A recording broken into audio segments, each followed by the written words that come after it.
Well, hello everyone. Let me lower this screen just a little bit and I'll see where we are there.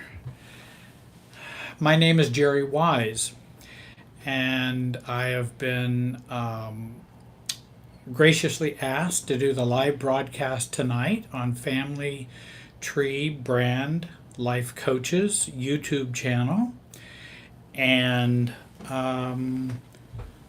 let me see if I can start my live. Nope, that's not. Maybe you can do it. And because I'd like to kind of watch the stream, I am fortunate to have Renda Smith tonight helping me as kind of backup to get your questions. I hope you will. YouTube channel.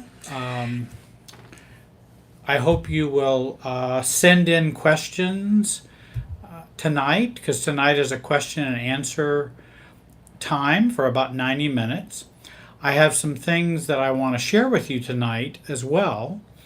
But I do want you to ask questions of me. This is your opportunity to get at me and to ask me some things, and maybe I can even help answer some of them. Maybe not. I don't know. We'll see. I wish I knew everything, but I certainly don't. I'm still learning. I'm still studying. I'm still trying to grow. Still trying to be a grown-up adult, and that takes quite a bit of work in and of itself. But I am still working on my own self-differentiation, and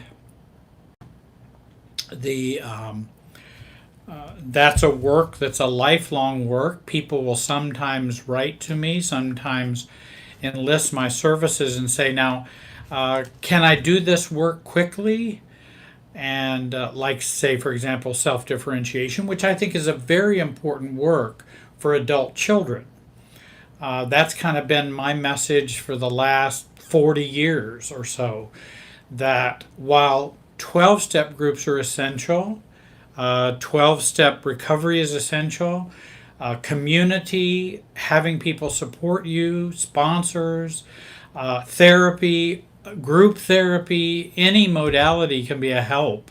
EMDR to all kinds of treatments, equine therapy, whatever will help you to grow, learn more about yourself, and become more insightful and become more of yourself. When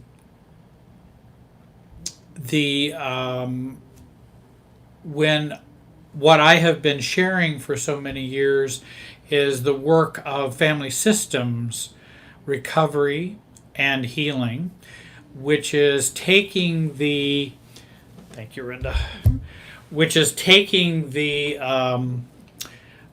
perspective that we have, and I think perspective is very important. You can either see in a very stovepipe way your own life, and you're inside the stovepipe, and you don't see much connection elsewhere. Everything is just in you and about you, rather than widening out your perspective, and you see how all these other forces are at play that cause and create feelings, experiences, blindness, awareness for you. In terms of how does the rest of our emotional field that's connected to other people impact us? And that's a family systems way of thinking. And that's what I've been sharing for a long time. And I believe when I've shared my stages of recovery, which are like stage 1, coming out of denial. And that would be for addictions or ACOA. I just had a woman contact me today, and she said, I am 49 years old, I think, and she's actually a well-known person in a certain field. And she said, I never thought of myself as an ACOA, and I never knew that was even an issue. And she then discovered that was how she was struggling with her ACOA issues, and has been enlightened having heard that.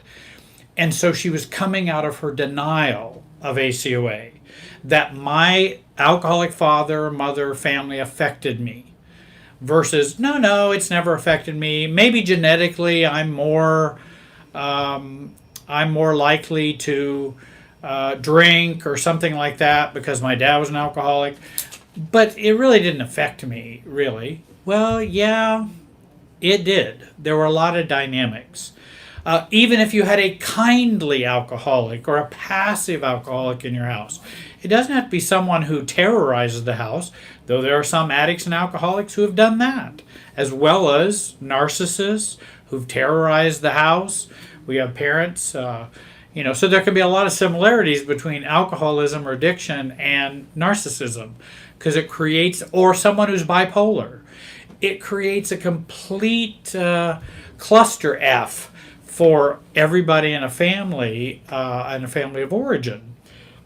And it just keeps everybody in an uproar all the time.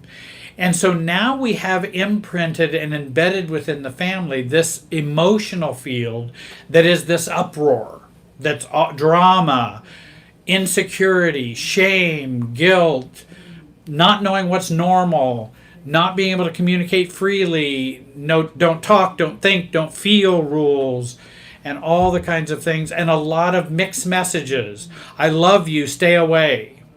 The parents will say to and parentify their children, children, come take care of us, but you're bad. And see, those kind of mixed messages really mess up the heads of children who are raised in those families.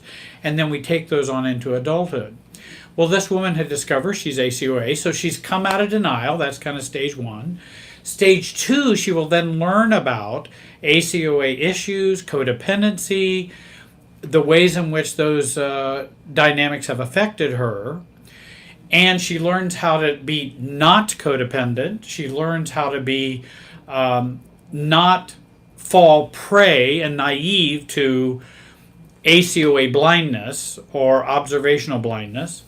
And then in stage 3, I call that the family system stage. And that's where we widen out our perspective of how we view our recovery. And all 3 of them are important. First is I need to become enlightened. I need to see something.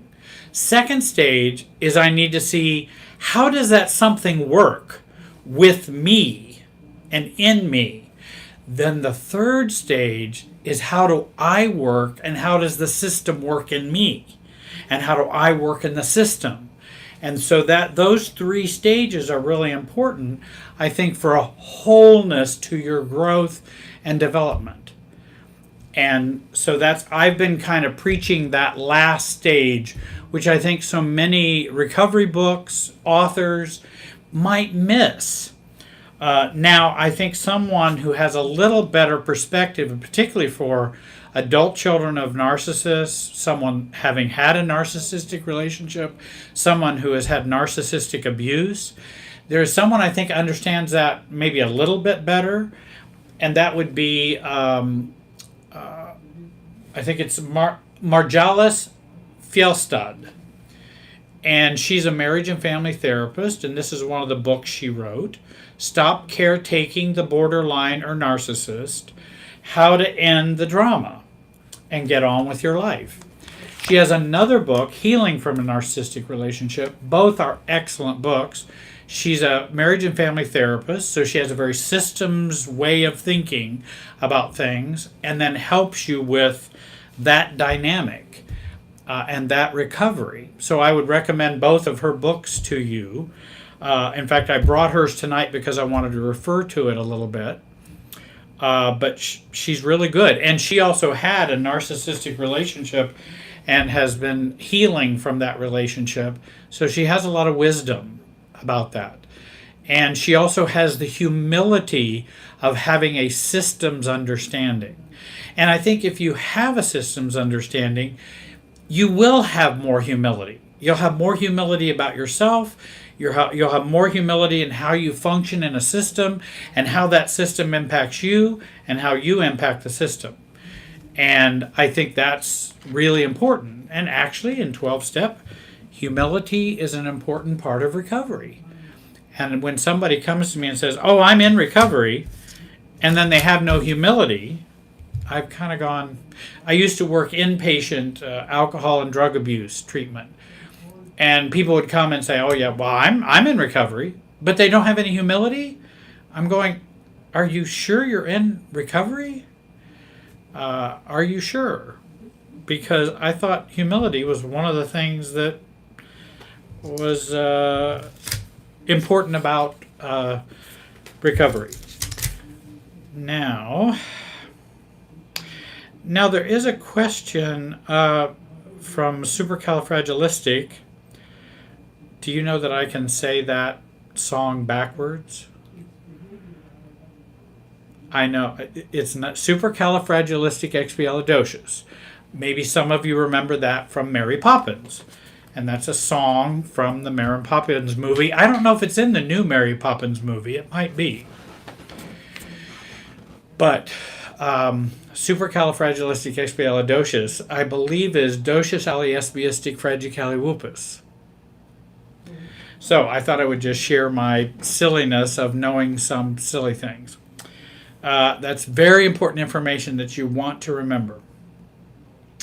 I have lots of nonsensical and ridiculous information in my head. She asked, or he asked, can you talk about projection versus discernment? Well, those are different. And in fact, they're different perspectives. I mean, it would be like somebody saying, what's the difference between codependency and enmeshment? And I would say it depends on what theory you're coming from. Often if you say codependency, you're coming from often a chemical dependency or addictions model, because that's where codependency came from. It is a systems word used coming from the chemical dependency model. The addict and the co-addict, the dependent and the codependent. And that's why the alcoholic and the codependent spouse, for example. Now, if you say, in some like, when you say projection, I think it's projection, that would be a psychological means to take part of me and project it on someone else. Because it's not a part I want to accept or like. And then when you say discernment, that's more of what I consider more of a spiritual concept. And that's understanding or having insight using intuition or spirituality or something of that nature. And so I'm not sure how those are opposed, supercalifragilistic. I'm not sure how those are posed together for you. And maybe you could ask another question that might be helpful to help answer that question more. I know what each of those words mean, but I'm not sure how they're versus each other. Much like, what about codependency versus enmeshment? Well, enmeshment is a family systems way of thinking about fusion. Codependency is a chemical dependency, psychological way of thinking about fusion. So it depends on where you're thinking from and what perspective you're standing. From where you're standing, how you will formulate a problem or formulate an issue. I have another question from Aisha B. My golden child sister won't stop emailing or love bombing me, and my brother also said he loved me over email recently. Email is the only way they can contact me. How do I stop this respectfully? Love bombing, I don't know if your brother is he love bombing also? Because he said he loved you. The golden child sister said they loved you. I assume you have some conflict with them, or that they are somewhat insincere, is what I'm hearing you say, that they are somewhat insincere and they're doing this love bombing. Well, one of the things, I think one of the things I think of is and I'm going to talk about this tonight, I hope so.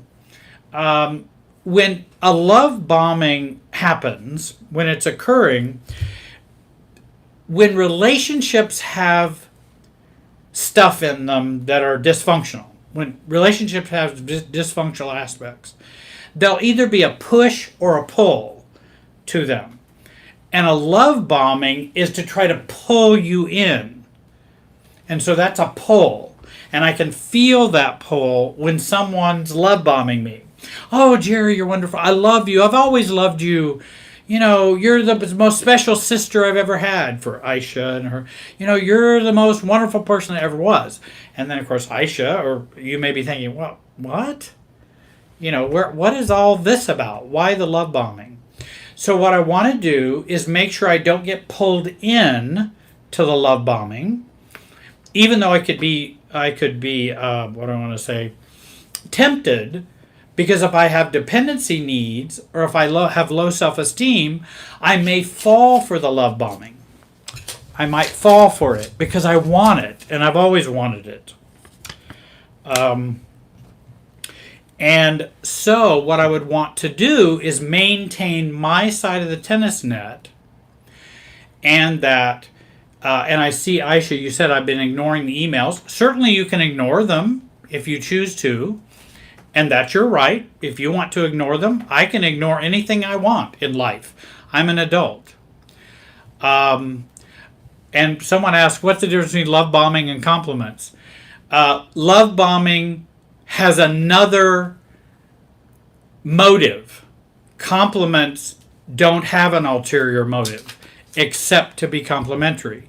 Love bombing has another motive that's systemic. It wants to do something in the system with this love, whereas compliments don't. When I tell someone a compliment, I neither need a thank you, I don't need them to say thank you. I'm just offering the compliment. I hope they enjoy it, but I'm not complimenting them with an ulterior motive to get something else, or gain some type of power over them in some way. So back to what I was saying with the push or pull. So they're pulling you in. So I want to stay on my side of the tennis net. They're trying to come over their side of the tennis net, over to my side. That's what love bombing does. When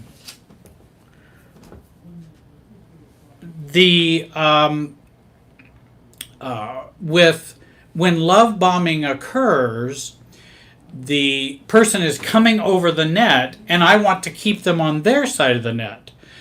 And I could respond with, well, that's very kind of you, but I'm not sure why you're sharing that. Because I don't know. I don't know why you're saying, I love you, you're wonderful, I don't know. Why are you sharing that? Or you can just say, thank you, and let it go, let it fall off. And if it becomes onerous, or if it becomes, you could say, I'm not really looking for that affection right now. I'm not really looking for those compliments and those statements of affection. So I just want to let you know that. I'm not looking for those.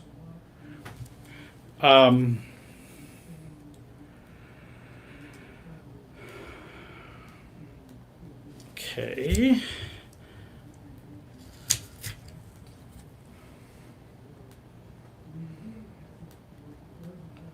Oh, I see. Supercalifragilistic. I see. She says, some believe everything is a projection. Well, there's some argument for a lot of things are projection, but it doesn't mean all projection is bad or has only a bad purpose. And Supercalifragilistic says, I don't agree with the everyone believing everything is projection, because it's not. Some who are unrecovered tend to project, yes, and those who are recovered discern, which again, I think that's, if you just noticed, you just stated the person who's in recovery has self-differentiation. The person who's not in recovery is enmeshed, and they will project, because projection goes on within enmeshment. Healing and recovery goes on in which I don't need to project outward to you. I'm not enmeshed with you, and I don't need to project onto you. So you're right in that regard. Let's see. How do we deal, this is Soren. Hi, Soren. How do we deal with old friends as we become more individuated? I find that old friends don't appreciate the new me. They want the guy that stays in his room and plays video games. What to do? Well, in a dysfunctional, enmeshed, or somewhat not mature emotional system, self-differentiation will not be welcomed. So if you want to know if you're doing the right thing, then recognize for those who are unhealthy, they will not be happy with it. So that's a clue you're doing the right thing. Now, you don't always do, you need to really be careful about that as well, because sometimes we may not be doing the right thing. For example, if I go home at Thanksgiving and everybody's at the table and I go, I just want to let you know that Uncle Joe molested me, and I just wanted to let everybody know that. Okay, now let's eat our Thanksgiving dinner. Now, I'm differentiating myself for sure, but I'm also dropping a bomb, I'm being immature, and I'm not addressing the situation in a mature adult way. And so you're going to get real feedback that's real negative about that. But if I do take a self-differentiated approach, as Soren is talking about, and you begin to differentiate yourself, then you will not fit in as comfortably to your old emotional field and emotional system that you had. That's why I tend to tell people to go slowly, don't do things in a hurry, take your time, and you want to begin to do this because you're all pretzeled together. And so we want to undo the pretzeling in a slow way as we tend to differentiate and self-differentiate. And so that's why your friends may not find that so comfortable. And in fact, I advise clients when I talk with them that they educate. And in fact, I even wrote down, I wish I'd have brought her notes. I worked with a client today and wrote down her notes. Let's see if I put them on here. I didn't. In which there are kind of stages and steps of self-differentiation. And one of the stages are inform the system you're doing something different. So you're letting them know, I'm going to be doing something different. You may find I'm going to start doing this. Like if I would have gone to my mother when she was living and said, hey, I want you to know that I will be not coming to Christmas when we normally do Christmas. I'm going to be doing something different, and I want you to it's January. I want you to know we got 11 months until Christmas, and I want to put you on notice that I'm going to be making a change. So go ahead and have the fits and fuss now, but that's going to be happening. So I just want to put them on notice, and so you can put friends on notice that I've been growing. And then see if they can enlarge their relationship with you to include the new you. Maybe they can, maybe they can't. So that's what and then I don't discard friends. I just continue to be myself so that they can decide whether they want to be friends with me. I don't need to discard them. I don't need to say, hey, we're not friends anymore. I'm just going to be myself and see how what they want to do. The choice is theirs, but I'm going to continue to be me. I think I had, Jackie, I did mention the difference between love bombing and compliments. Compliments don't have an agenda other than the simple, straightforward agenda of complimenting someone. Love bombing has an agenda, and that agenda is to get you to push or pull or do something in the relationship. Whereas a compliment is, hey, I really like that suit that you have on. I think it's great. I'm not going, oh, you're my favorite uncle, and you da da da da, because I want to get your inheritance. I have another agenda as to why I'm doing. That's what love bombing does. Love bombing always has another agenda to it. Compliments does not. In other words, I might say, compliments, there's nothing going on. Love bombing, there's something going on. They're up to something. With compliments, someone's not up to something. Let's see here.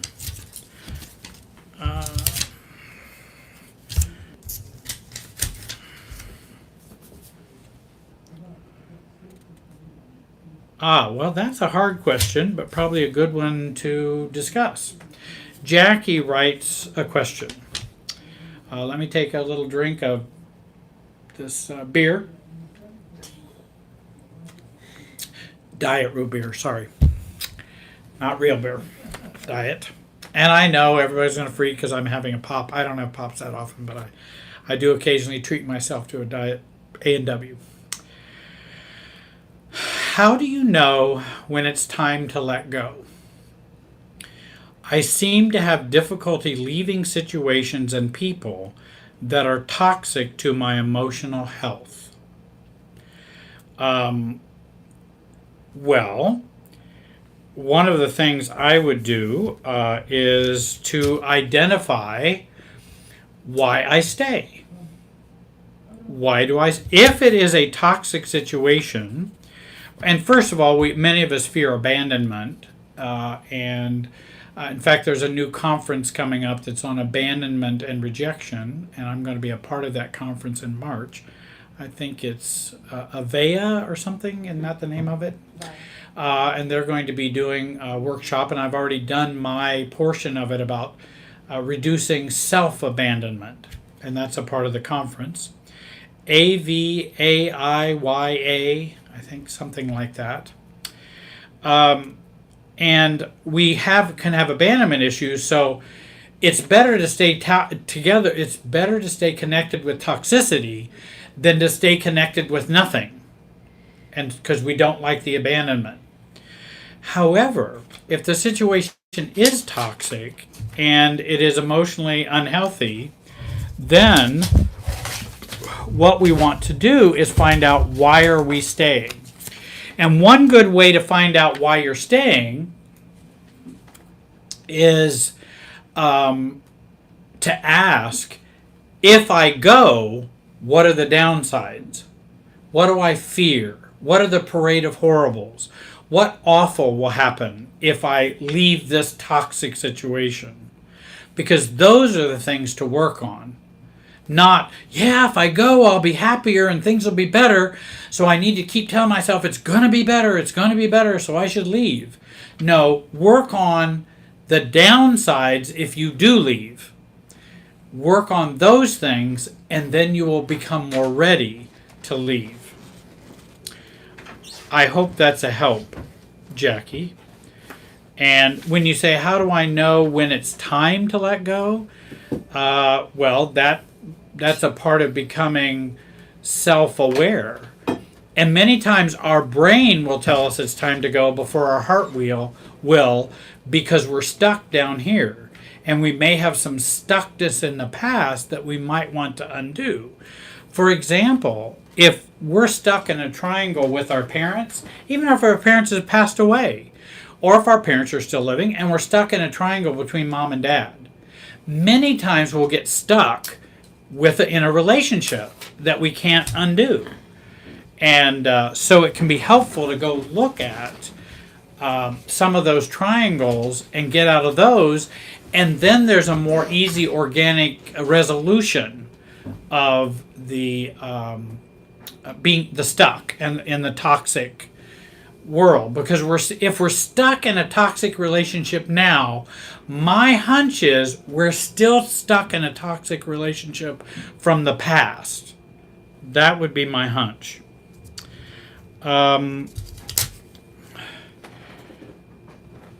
Barbara mentions or asks, my husband and I are both empaths, scapegoats, raised by narcissistic mothers. Oh, wonderful. I'm sure that's enjoyable.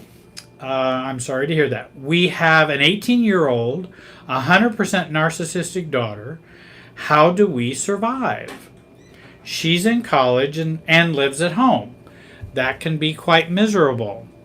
I have a number of clients who have reached out and called me who are parents who have narcissistic children.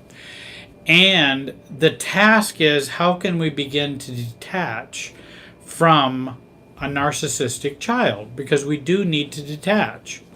But that's not always easy because we've become enmeshed with them because of the trauma, because of the guilt, because of the shame, because of the things that we have experienced with that child. We might also feel responsible, guilty, and a narcissist will play on our empathic and empathic bent. They will play on that. So what I try to help and teach parents is to resist their empathic feelings and to feel less, not feel more. Don't feel more for your daughter, feel less, so that you can gain more sense of stability and centeredness when you have children who are narcissistic. So we want to break that enmeshment. But that is a real challenge, and I would advise you to get some help with that, because that can really be difficult. And if you were raised by a narcissistic parent, then you've kind of got the observational blindness that comes along with being an ACON, adult child of a narcissist, plus you have all of the empathic problems that go along, in which too much empathy, and now we're really stuck. The good news is you can maneuver yourself out of that, and you can recover yourself out of that, and help your daughter to grow up and to become an adult, whatever that means. That she's 18. She's 18. You don't have to have a relationship with a daughter who's 18. It is not required. There is no law that says you have to. Now, I understand she's your daughter, and I understand you care about her and would like to have a better relationship, but she's got to want to have that too. And so when you hit 18, it's kind of like, hey, all bets are off now. We're not your parent, we're your brother, sister, adult now. You're an adult and we're adults. Do you want to play by the rules of adulthood? Which means you don't abuse us. If you abuse us, you need to go find somebody else to abuse. And that's, I'm sorry, we'd like to have a better relationship with you. We've tried. It doesn't mean we don't want to support you, but abuse is not a part of an adult relationship, and you're now an adult. So, choose wisely, you might ask your daughter. Choose very wisely. Mark Smith is gracious to have joined us tonight to help me be a wingman for our discussion tonight. May cause emotional disorders. Please discuss how having a narcissist. Oh yeah, well that's a good question. Susan asks a question. Please discuss how having a narcissistic um, mother may cause emotional.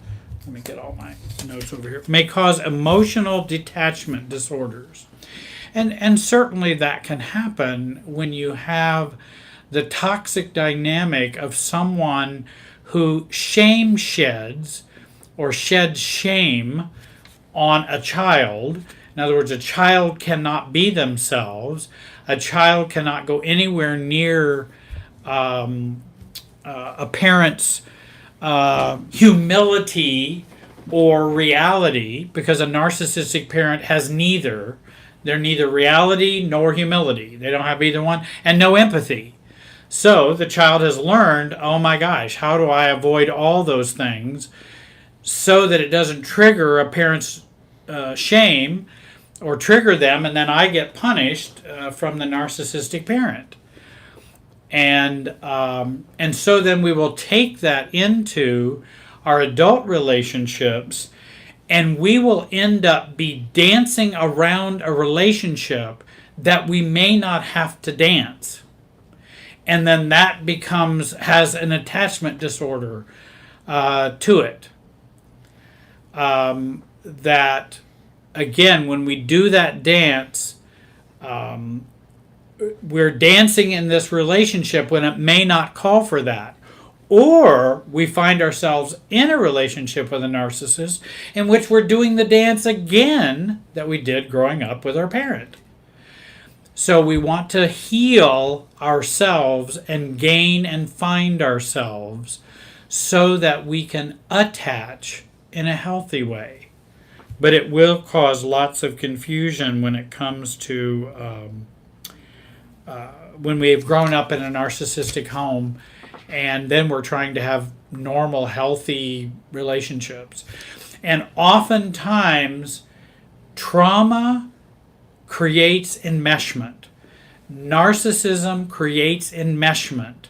And then that enmeshment equals undifferentiated closeness in relationships that causes no end to problems.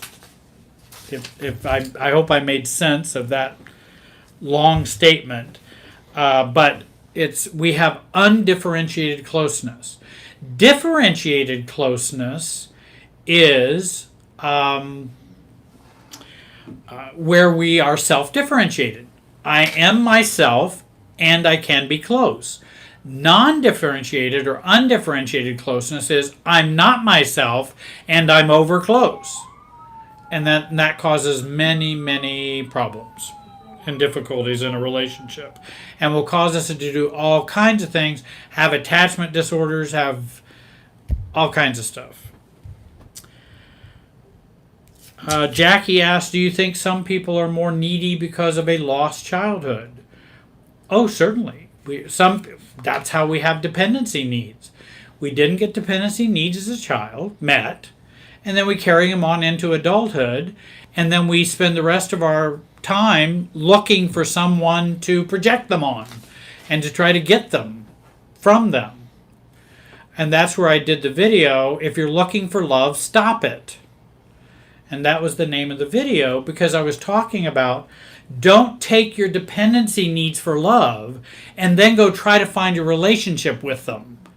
It will only end in heartache and problems. So we want to, certainly if we have a lost childhood, we're going to come out more needy. So we really need to work on the self and loving ourselves, being there for ourselves. When we are needy, we respond to ourselves. We're not overly harsh on ourselves. We accept ourselves. We're loving ourselves. That's a full-time job. A lot of people think, oh, well, I do that. Oh, I'll bet. That's a full-time job to love yourself. That's a lot, especially if you grew up in a narcissistic home. That is a full-time job as an adult, to love yourself and care about yourself. And that's not selfishness. That is self-love. Let's see. And I did that one.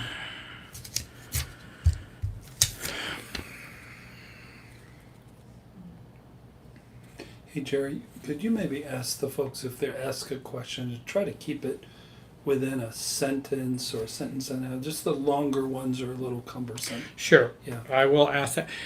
Yes, it's easier for us and describe if we can, if you could ask a question that's a sentence or two and not a paragraph, because then that becomes a little harder to convey that over to me, and it ends up being a lot. I know you'd like to give a lot of details to things. Let's see here. And their support available for someone seeking to get out from under the.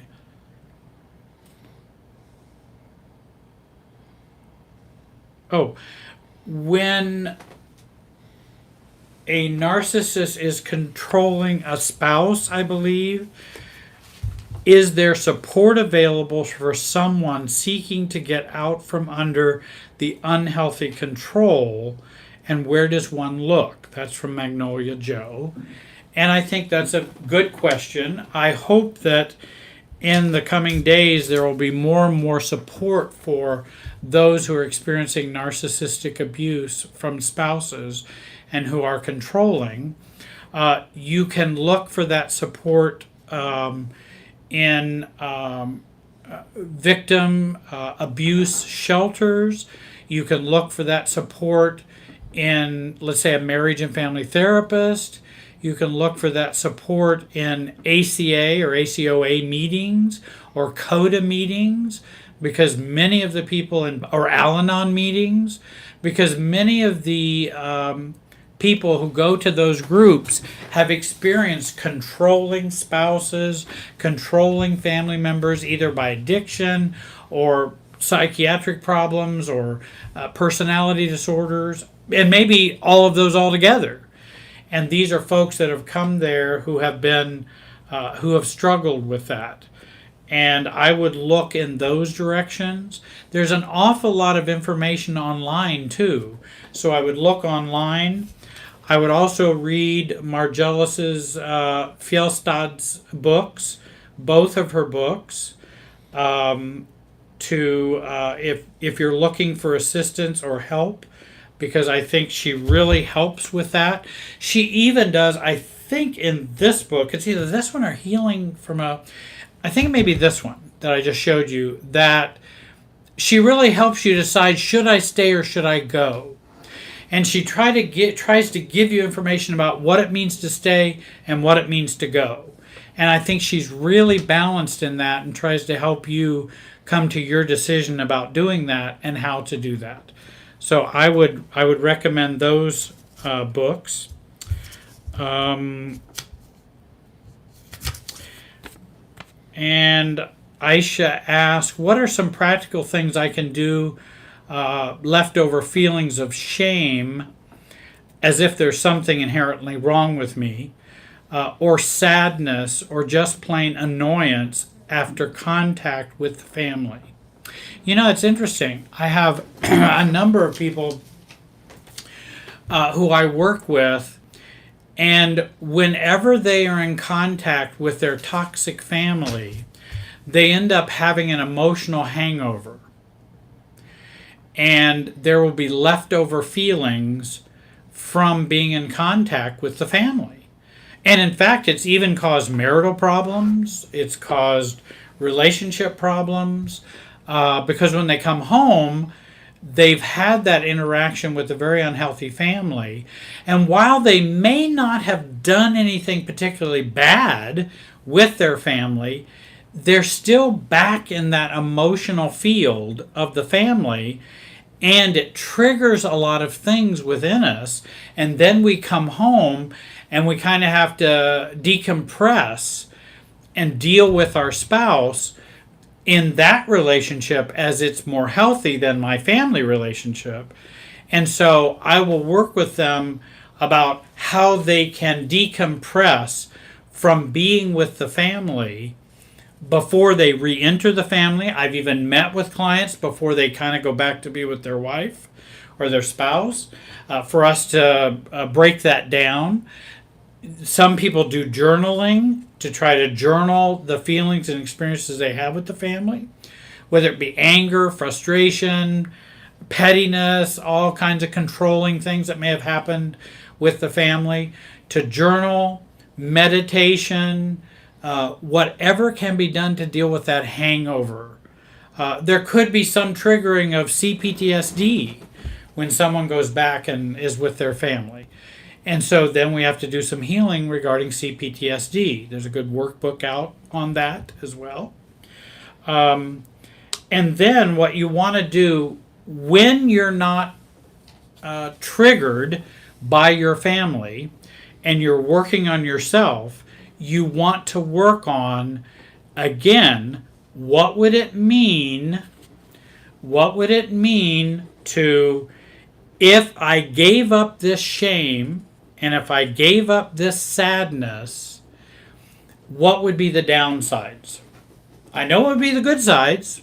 I'd feel better, I'd be happier, but what are the downsides? What would you lose if you gave up that shame? Well, first of all, I wouldn't be playing the family role that I'd been playing, and my family wouldn't like that. Second of all, if I gave up my shame and gave up my sadness, I would have to give up my illusion that my family's going to change.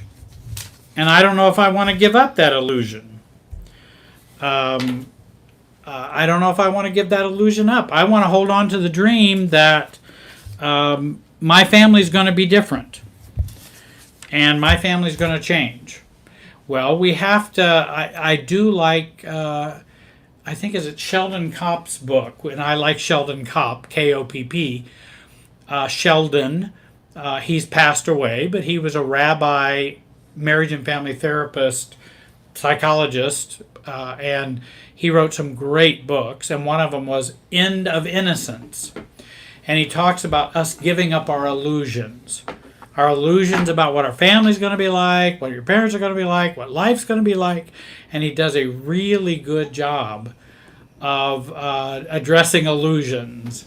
Because we grow up in a fantasy. We're still children. We want things to work out the way we want it to work out. And he says, no, we grow up by letting go of those illusions. And we can do that, and we can be stronger and healthier if we do that. So if I give up my shame, and if I give up my sadness, I might have to deal with some of those. And that can be very unpleasant. And so I think that's a place of healing. There are other places, but that's at least one place of healing in that regard. I hope that helps some, Aisha.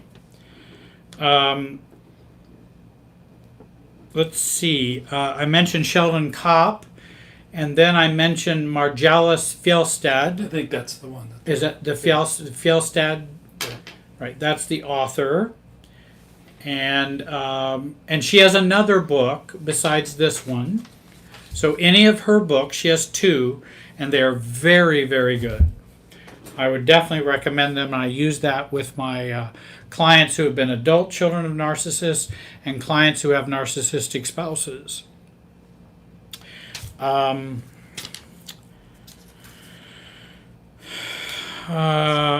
Do my panic attacks have anything to do with my narcissistic mother? Well, I'd be surprised if you didn't have panic attacks.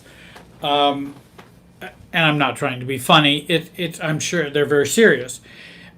It's hard to know for sure because we can have two problems. We can be an adult child of a narcissist, and we can have an anxiety disorder. Or we can have panic attacks from all of the crap that we went through when we grew up with a narcissistic mother. So it can be either or, and you want to get that evaluated. But certainly narcissistic parents will intensify and increase the anxiety a child will experience because of the uncertainty and the the word of, and the conditional nature of love and acceptance. It's only conditional. And every day is different. You don't know what you're going to get if you have a narcissistic parent. What's good? Is mom today the same mom tomorrow? And it's kind of nice if we have a good enough or 51% consistent parent. But if you have a narcissistic parent, they're not 51% consistent. They're 90% unknowable what they're going to do. And so we're never sure what. And so we will gain, so our anxiety will go up and up and up. And that can turn into disorders, and we can have disorders that have anxiety. But it's certainly we're going to have systemic anxiety, that chronic anxiety that Murray Bowen talks about in Bowen family systems theory, that chronic anxiety that we have. And then if you add these real technicolor kinds of parents that are problems, bipolar, psychiatric, personality disordered, addicted, alcoholic, then we just push that anxiety clear to the ceiling. And it really pushes it very high. So I can certainly understand someone having lots of anxiety about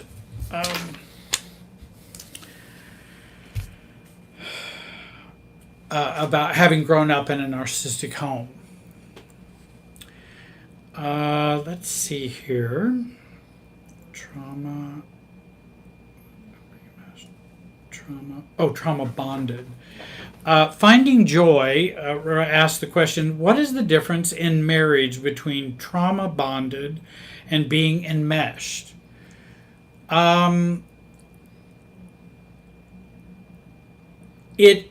Trauma bonding would be the psychological bonding as a result of external circumstances that would include trauma.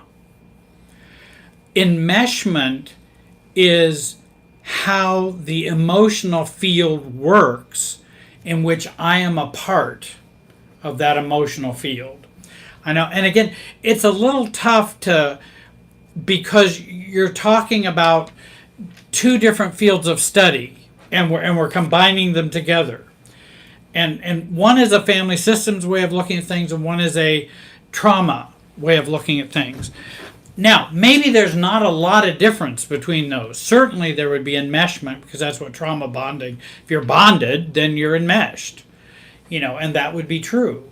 But not everybody who's enmeshed is it always because of trauma. So I would say trauma bonding would be enmeshment that grows out of trauma. And it comes as a result of trauma. Maybe that would be a better way of saying it. You guys ask really hard questions.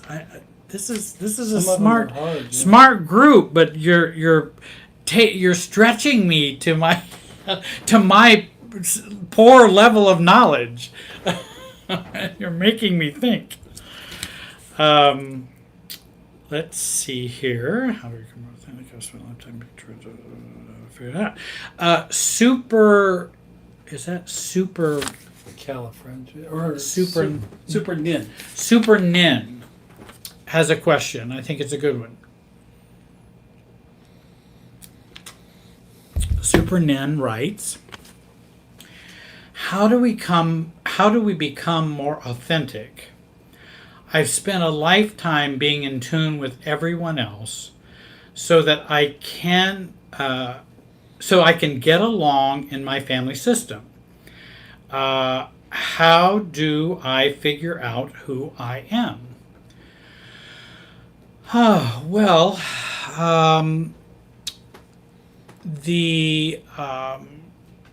The struggle is, let's see here. The struggle has been, for most of us, how do we be authentic? And that has been, we have not known ourselves, and we've not been authentic for most of our lives, for most of us. And so, how do I figure out who I am? And we have spent a lifetime, for many of us who have been codependent or enmeshed, we've spent all of that time trying to get along, trying to overfunction, trying to be okay. I think with that process of trying to be okay for so long and to make other people happy, the focus has always been on other people. That's where the focus has been. And I believe that the turnaround point is when we start looking at ourselves and going, okay, if nobody else mattered, and if I didn't care what anybody else thought, what would I think? What would I do? How would I feel? If I fantasized that and didn't care, what would I choose? And I think many times when I try to make a decision about what I want or what I need, I will start with, if nobody else mattered, what would I choose? And what would I want? If you have a struggle with that, then you probably could use a guide in doing that. The other thing I might recommend is a book, Growing Yourself Up by Jenny Brown. Growing Yourself Up by Jenny Brown is a book to begin to take a look at. How do I begin to grow up and be me? Because actually with Super Nin, I know exactly how that felt for many years. I was always in tune with everybody else. So the goal then is to start to be in tune with you rather than being in tune with everybody else. Turn your radar back around this way rather than holding it out that way. Turn it this way. And I have even encouraged codependents and those who are more enmeshed, I've encouraged them to,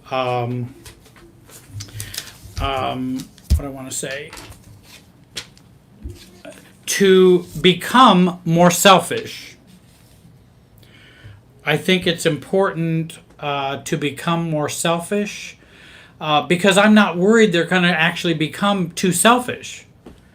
They're swung all the way over this way to codependency. So I say, okay, I want you to be more selfish, which will then end them up about here, because they'll never be able to go all the way over there. So it's okay to tell them you need to be selfish. Now, I'm not going to tell a narcissist to be more selfish. That would be insane. So I'm not going to do that. I would tell them you need to be a lot more empathetic. We need to work on that badly, if you even can. So we take it from let's try to shoot for more selfish. You'll probably be more adult and more stable if you do that. Let's see. Soren writes, if people don't accept the new me and things are tense when my old friends and I hang out, have I outgrown the old system? Very possibly.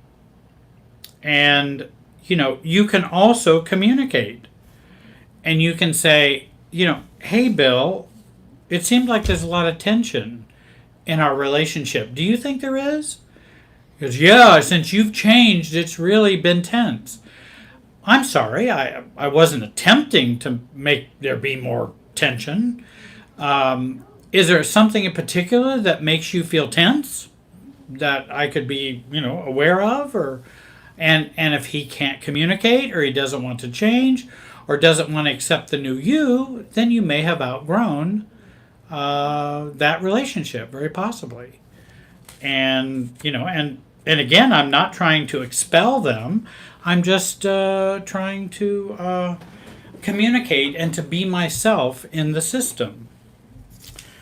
I did want to get just a little chance tonight, if I could, if I can suspend the questions here a minute. I have a few more here, and there's probably more questions. Let's see here. Oh, yeah, that's a good question. I'll keep this one so I make sure I answer that one. I wanted to talk a little bit about a video that I've been working on, and I wanted to share it with you. It's entitled Stop Defending Yourself and Start Differentiating Yourself. What I find with a lot of clients that I work with, and myself for years and years and years, and still will find myself doing it, because it's a hard habit to change, that when we're in a relationship and we get pinged, we tend to go, many of us who are codependent, we tend to go into a defensive mode. And then we'll start to defend ourselves, or to explain ourselves, or try to get them to see us differently. And we'll engage in that. And what I try to help people to learn to do is to not do that and choose to differentiate. For example, if somebody says to me, and in fact, there's a number of ways people can push and pull you in a relationship. And in fact, most times, and especially with toxic relationships or dysfunctional ones, there's a lot of push and pull going on. And we want to see it and not participate in it. So when someone comes to me and says, well, Jerry, I just wish you would stop. When are you going to stop judging me? Okay. That's kind of a push, but it's also a pull, because they're wanting to pull you into the enmeshment. When someone would say something like that, now how should I respond? Oh, well, I'm not judging you. I've never judged you. Oh, you misunderstood what I said. Let me explain what I said. I meant this. This is what I was really trying to tell you. Are you upset? I'm sorry. There's the defending part, right? And so now when you're defending, you're enmeshed, and that enmeshment will continue. What we want to do is to work on differentiation. And that might be and trigger a response of, I'm sorry, I don't understand what you mean. Because I'm staying on my side of the tennis net and leaving them on their side of the tennis net. I don't accept their evaluation. They can have that evaluation till the cows come home. I don't have to have it. And I can say, well, that's confusing. Or I can simply say, I'm sorry, I don't see it that way. And I don't see it that way as a differentiating statement.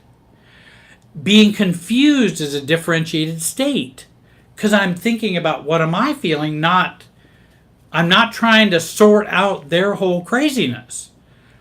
I don't have to sort out their whole craziness. I don't know why they're thinking I'm judging them all the time. Because I'm not doing that. I don't even remember judging them once, let alone I'm doing it all the time. So I go, well, I don't know what you mean. Well, I just feel you judge me all the time. I'm sorry, but I just don't see it that way. And that's just my position. I'm just giving my self position and an I position, and giving that to and giving that to them, my position about what they're saying. And so we can have we can be pinged in a lot of ways that draw us into anxiety. And our anxiety will go up. That often says enmeshment's probably happening. We can feel riled up. That also can indicate enmeshment is happening. We can be irritated. We can be taken off our center. We can be pushed or pulled, and that can be a part of that triggering. We can be asked questions we don't like, certainly. We can be asked false questions, such as, well, when are you going to stop judging me? That's a false question that gets me enmeshed in the situation. We can be asked assumptive questions. We're always being asked assumptive questions like, well, when did you stop, beating your wife? People will come to us and family members will come to us and say, well, when did you stop loving me? Uh-oh, how are you going to answer that? Well, I never stopped loving you. How can you say I don't love you? I've always loved you. Look what I did last month. Look what I did last week. Now I'm back into defending again. And if I'm defending, I'm enmeshing. And so we want to stay out of defending. And that's where we would say, it's interesting that you say that. That's not my experience. And I'm not sure why you feel that way. Because I'm talking about my side of the tennis net. I'm not sitting over here saying I stopped loving you. I just, it hasn't happened. So I don't know what's happening on your side. But I'm not going to go defending myself and getting enmeshed over this question.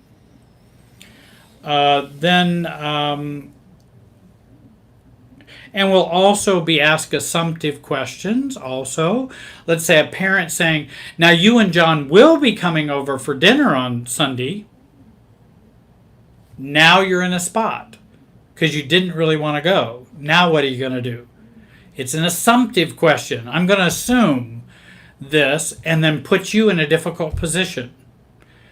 I'm not going to enmesh. Well, Mom, I don't know what Susan and I are going to do for Sunday. I'll let you know. And I can get back with you on that. Right now, I don't have any plans of coming to Sunday dinner. I don't have any plans for that. Because I don't like when someone comes up and is assumptive with me. You have a right to answer you have a right to not answer any question you don't want to answer. You have a right and say, somebody comes to me and say, hey Jerry, how much money do you make a year? And I would say, well, that's an interesting question. What would prompt you to ask that? Does it upset you how much money I make? Or does it upset you how little money I make? What? I don't know what would prompt you to ask that question. And so I want to say self-differentiated. I want to stay on my side of the tennis net and leave you on your side. As a codependent, I would overfunction and always run to the other side of the tennis net. And I'd be all up in their game, and they'd be all up in mine. As a self-differentiated person, I want to stay on my side. I want them to stay on their side. And they can talk from their perspective. And they can let me know how they feel or not. Or they can have crazy beliefs about me if they want to. Oh, well, I just know you don't love me. I know you stopped loving me a year ago. Okay. I'm sorry to... I'm sorry that you feel that way. I don't know how to. It is difficult for me to commiserate with you. It's even difficult for me to empathize with you when you're telling me something that doesn't exist inside of me. Such as, I don't love you anymore. It's just difficult for me to... What am I going to say? And so I want to stay clear. That I don't know how to... I'm sorry, I don't know how to respond. I really don't. I'll tell people I don't know how to respond. And that it's okay for us not to know. And so many times, and I have a client that I was working with today. Oh, yes, I did have a client that I was working with today, and he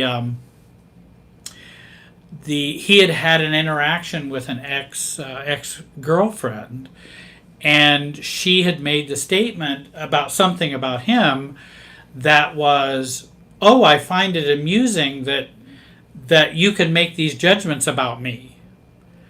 Um, and and number one, you could tell by the statement that she wasn't amused; she was irritated. But she wasn't telling you she was irritated. She wasn't telling him she was irritated. And he, in the past, would have become defensive and said, "Oh, well, what do you mean? I'm not judging you. That isn't what I meant when I said that." And he actually had no intention and no meaning and no desire to judge her or to say something negative about her. He really didn't. And he knew that. He looked at himself. Was I trying to judge? No, I was trying to compliment her, actually. And he was actually trying to compliment her, and she took that as a judgment. And so he was beginning to learn to stay on his side of the tennis net. And when she said, "Well, I find it amusing that," and to say, "Well, I'm not sure what's amusing about that, but I don't see it the same way you do."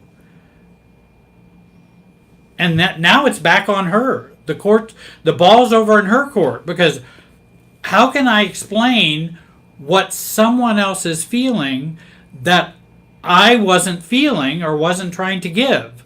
How can I explain that? And so many times we try. Stop trying. Stop trying.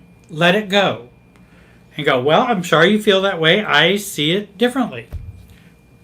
And that's the best I can do, unless you can come up with, "Yeah, but you said these 6 other things," and okay, well, that's more evidence. Maybe I can look at that. But in what I just did and what you just said, that doesn't go together. That's nonsensical. I don't know how they follow. It's not logical. So I'm not going to go try to defend myself about your distortion. I'm not going to defend myself about your distortion. And so that's something I'm not going to do. And I've tried to help people to stay out of that with their family of origin, with their spouses, and, really, I think we get caught in that so much. And so I wanted to do a video, which I'm working on, so that we can learn to handle the enmeshment, which is handling the process rather than the content of what's going on. So when someone's bullying me, such as a parent saying, "Oh, well, we will be seeing you on Sunday for dinner, won't we, Jerry?" Which is a bullying question. I recognize the bullying and respond to the bullying, not the content.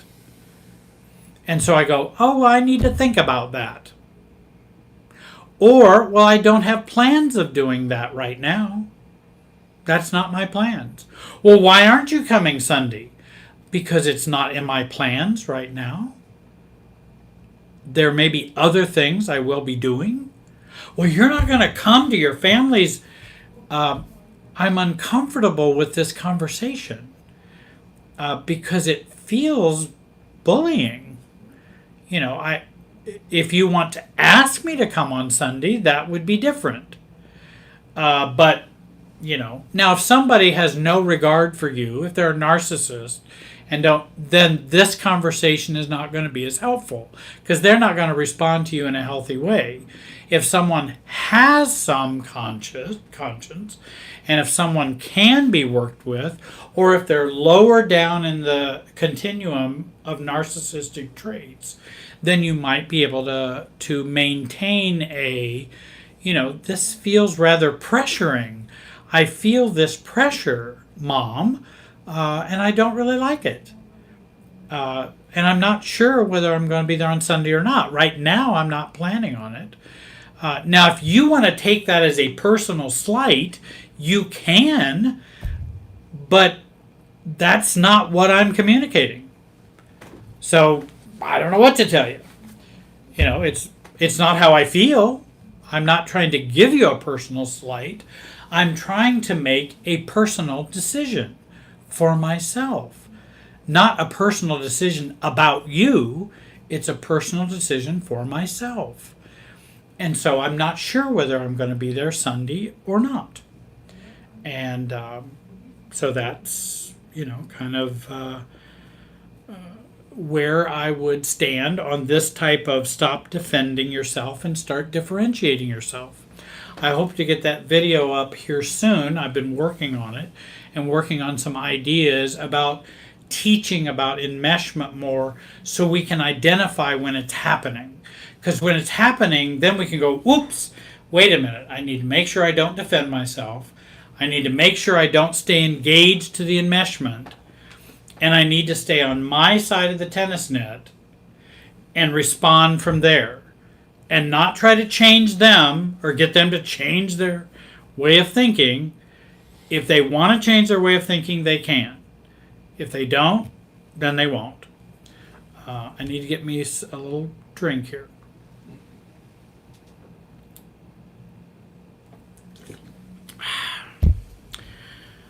Mark, have I missed anything? You got a few more questions there, Jerry.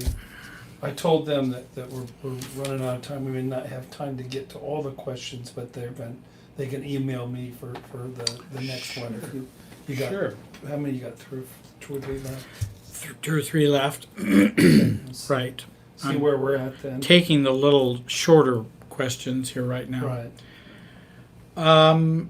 Tia asked, what is the best way to stop our behavior of wanting others to meet our needs? Excuse me. Well, first of all, and yes, Jillian, that was root beer, Jillian. It was root beer, A&W, diet root beer.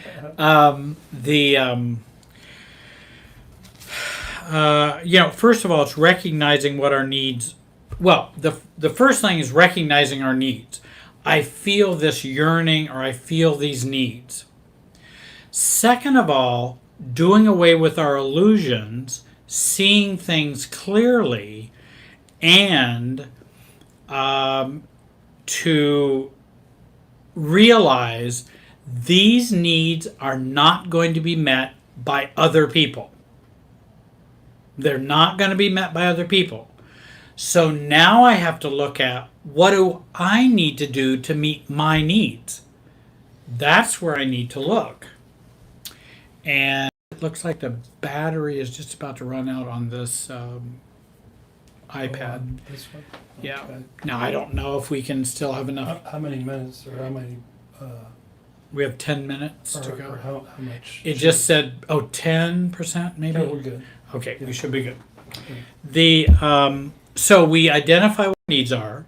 We recognize it's not going to get met by other people, and we recognize it's not going to be, others are not going to meet our needs. And then we start having to look at ourselves and go, okay, I need to, what am I, like for example, companionship needs. Well, I got a divorce, I don't have anybody, I'm not dating anybody, I'm just alone, and I'm just going to be miserable. Well, why are you going to do that? So you have deep companionship needs. Nothing wrong with companionship. Companionship's wonderful. I'm not against that. It's great. But can you be a companion to you? Do you know how to do that? Well, nobody loves me. I don't know why nobody loves me. I'm trying to find some people who love me. Do you love you? Because probably you are trying to find love from other people, and that will never fill you up. Love for yourself will fill you up. Love from others doesn't fill you up. Now, a supportive community can be a help, but it's to a supportive community that will encourage me to love me. I don't feel very self-accepting. And I just don't feel like people accept me or accept who I am. Well, how many people are you going to try and convince that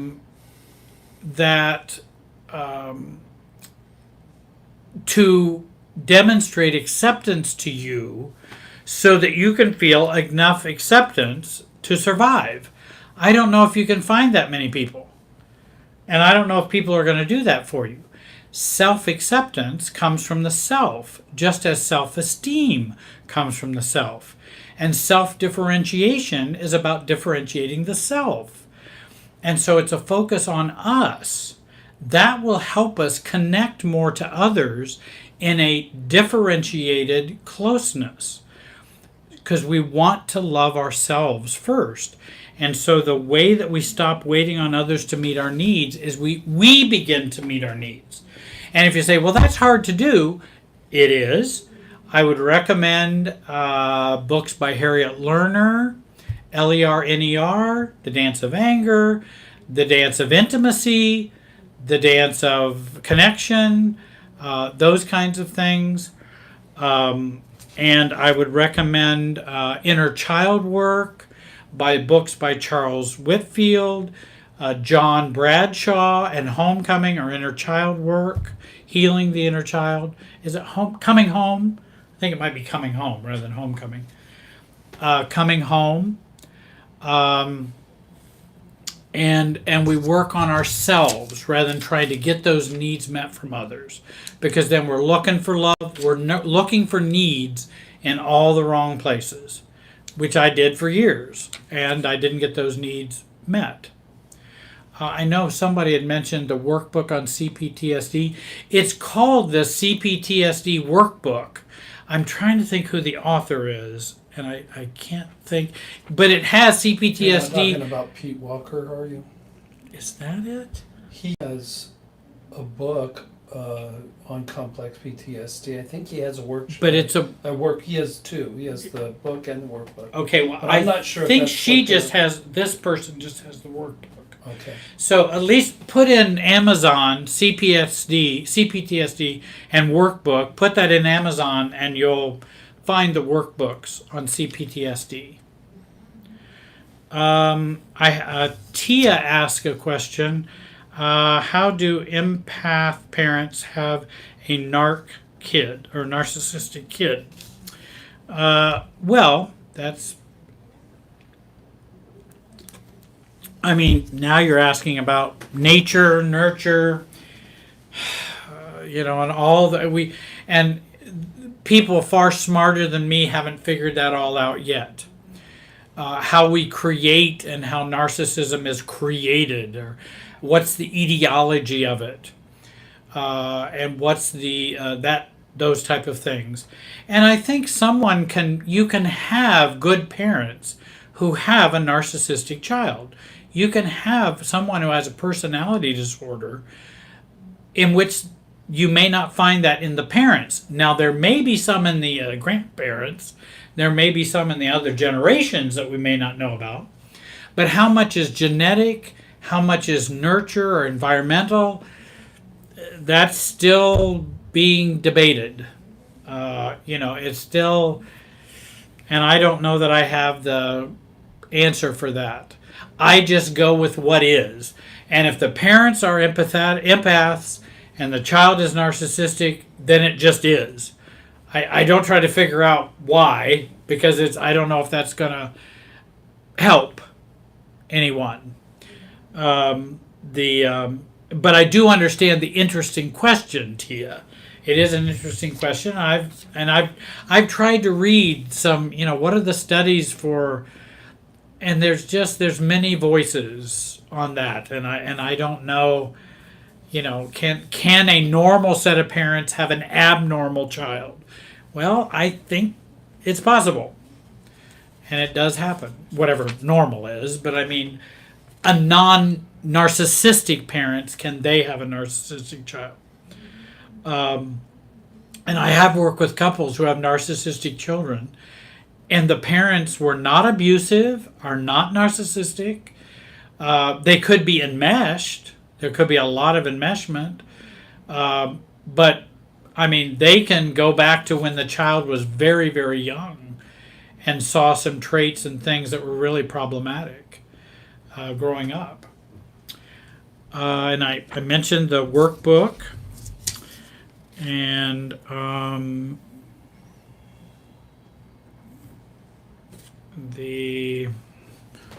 know if I had any others. I'm trying to think if I had.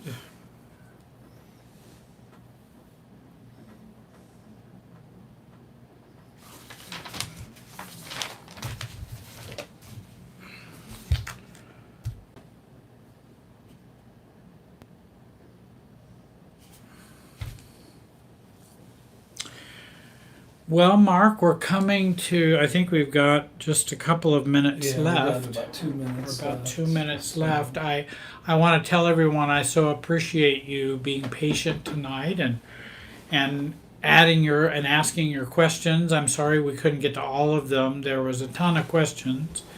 I thank you for being patient with me and hearing me yap all evening. Can I come over and give a little message to the folks? You certainly can. Do you want to? No. Okay. No. And here's my friend Mark. I just sensed a lot of urgency and intensity with some of the questions tonight, and the questions themselves almost carried a sense of undifferentiation and reactivity, and some of the ones I did pass on to you, Jerry. There's just a lot of pain out there, and we love you guys. We're here to try to help you guys, but we're not God, and we can't answer all the questions. And if you need some further help along these lines, contact Jerry, and he'll take care of you, or contact Render or myself. But we love you, and we empathize with your pain, but we have to be differentiated with our own energy, and we can just give you what we have during this hour and a half. So I just wanted to say that. Thank you, Mark. And I agree and I concur with his comments. If you'd like to find me, I'm at www.jerrywiserelationshipsystems.com. And I do have a YouTube channel, and this YouTube channel has my videos on it also. And I have a Facebook page, and if you want to get a hold of me, you can reach me at any of those, or a Facebook page, or you can reach me. I put my contact information on there. Again, I appreciate you all. I know you all have your own stories. Mark and I have our own stories, and I tell people, our stories, you don't want our stories. I got plenty of questions. A lot of questions I want to ask God when I get there, and that I don't have the answer to. But I do appreciate all of you, and I thank you for sharing this time with me tonight. And I wish you a good week. And maybe in a couple weeks, I'll be back again. Amen. Thank you. God bless you. Bye-bye. I can hit the right button.